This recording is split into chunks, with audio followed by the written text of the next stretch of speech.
A woman killed by a stray bullet outside her home. I saw my mother's body,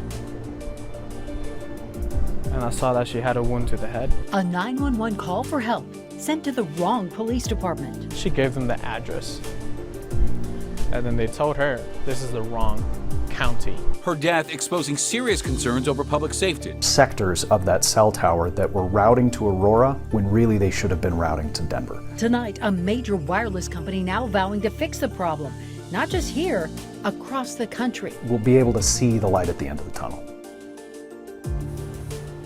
And that is where we begin tonight. In the wake of a local tragedy, Verizon is going to make major system changes nationwide so 911 calls can be more precise and go to the right dispatchers when seconds count. This comes 2 weeks after 47-year-old Ma Kang was killed by a stray bullet outside her home along East Colfax in Denver. The 911 calls for help ended up going to Aurora Police, not Denver Police. And today, Denver 7 CB Cotton was at a community meeting where loved ones pushed for answers and action.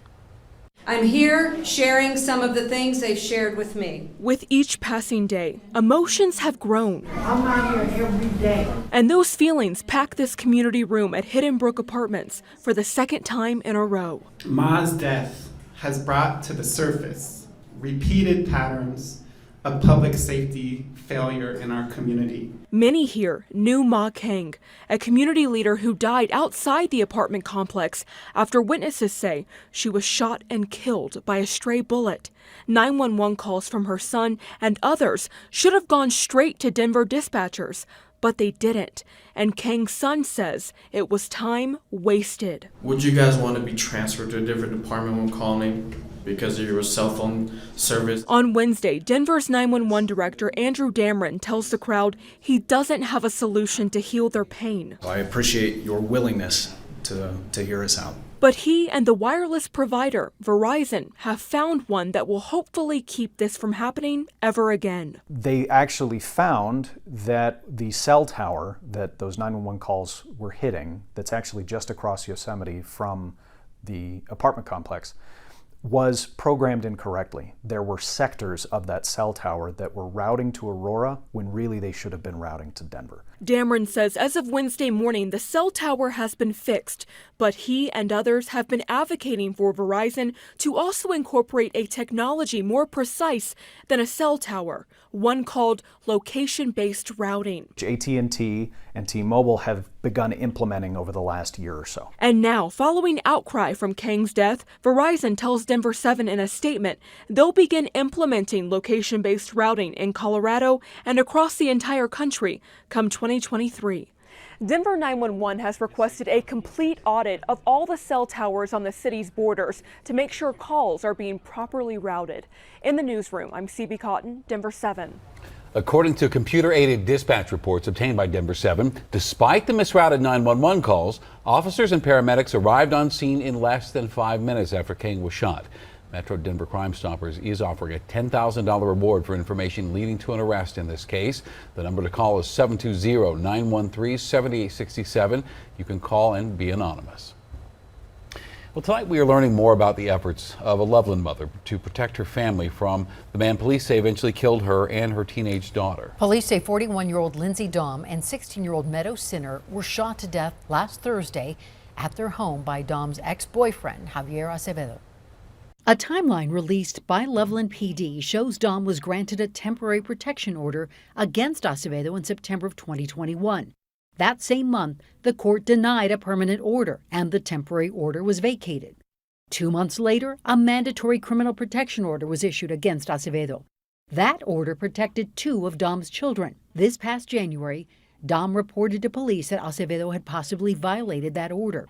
In June, Dom filed for another protection order against Acevedo, alleging he threatened to kill her. A temporary order was issued the next day and required Acevedo to give up any guns.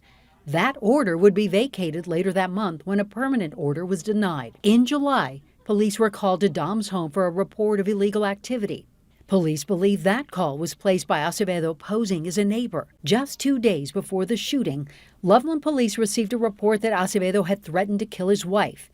Investigators found no probable cause. Last Thursday, police say Acevedo shot and killed Dom and her 16-year-old daughter. Police say he then shot and killed himself later that day. And today we talked with Carrie Clark at Alternatives to Violence. It's a group that helps victims of domestic violence. And Clark says it appears Dawn did everything she could to protect herself and her children. The unfortunate part is it's a piece of paper and people can still get a hold of guns. It just breaks my heart that there were children that were put in that position, that they needed to witness their mother and their sister being shot to death.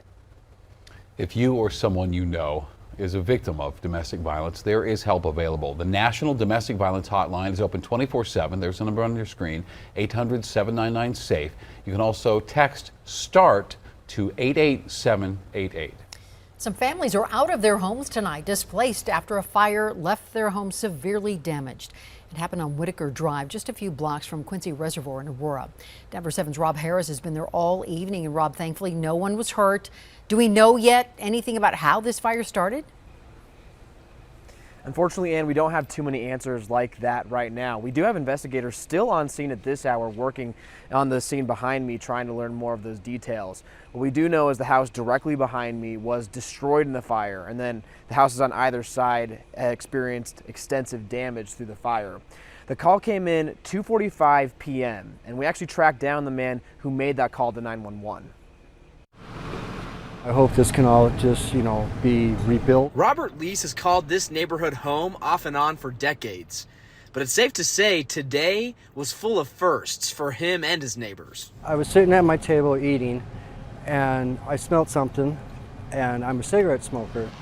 I looked out front, and in between the two houses, all I could see was just showers of flames. I mean, huge flames. This is an older neighborhood. It has mature trees that tower over the houses. But neighbors say during this, the flames towered over the trees.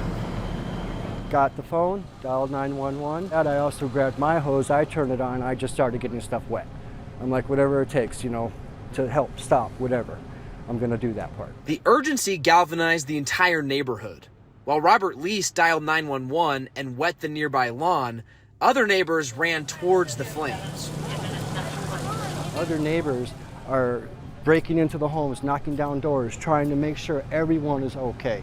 To me, that was the best thing out of this whole rotten tragedy, was to see how the community came together and really helped each other out. That's the message Lees wants other Colorado neighborhoods to take from his, to have each other's backs, always, just like his did. I love you, neighbors. You're wonderful. You did the right thing.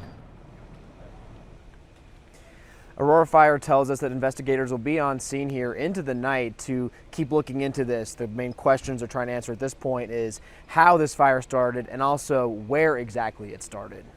In Aurora, I'm Rob Harris, Denver 7. Tonight we're hearing from a man attacked at an Aurora gas station for speaking Spanish. Ramel has only been in the country for a few months. He does not speak English. He says he was filling up at the Rocket gas station July 23rd when he sent his friend inside to pay. Well, that's when he says another man started screaming at him. The other man, sprayed Ramel with gasoline and tried to set him on fire. Chris Martinez works at that gas station. He tells us he is shocked by what happened. I can't speak Spanish out here in fear of someone doing something to me or assaulting me or pouring gas on me for just speaking Spanish. It sucks. It really does. Tonight, Aurora police are still looking for the man who attacked Ramel. If you have any information on this, please call 303-627-1661. A place that has cared for our aging population is closing down. Mullins Home has been a Denver fixture since 1918. After more than a century at 29th and Lowell, Little Sisters of the Poor announced they will be leaving Mullins Home, and the residents will have to find a new place to live. The religious women who make up the Little Sisters of the Poor say they've had to reorganize and withdraw from homes across the country, including Denver, and they say they will help families with finding new homes. The Catholic Archdiocese of Denver will decide what will happen to the buildings and the property. A Colorado teenager working as a summer job got an experience she will never forget. Lifeguard Natalie Lucas was on duty at the Longmont YMCA when Tessa Ryder went into labor. Well, Natalie jumped into action, grabbing a medical bag and towels, helping Tessa welcome baby Tobin right there on the pool deck. It's definitely something that's kind of once in a lifetime of, you never really expected that would ever happen on a random Sunday to you. And so it's definitely an eye-opening experience of all right, this is pretty crazy, but I'm proud of myself and I'm glad I could help them in the way that I could. And baby Tobin is perfectly healthy. Mom's doing just fine. And Natalie says she's off to college next and said this summer excitement was a highlight. Hot weather returns to the Front Range over the next couple of days, but we also have good chances for rain this weekend. I'll have the complete forecast coming up. Shining shoes then going viral. How a Denver shoe shiner's videos are racking up millions of views. He won a state title at Empower Field. Now he'll try to bring home a Super Bowl. The local kid coming home to play for the Broncos.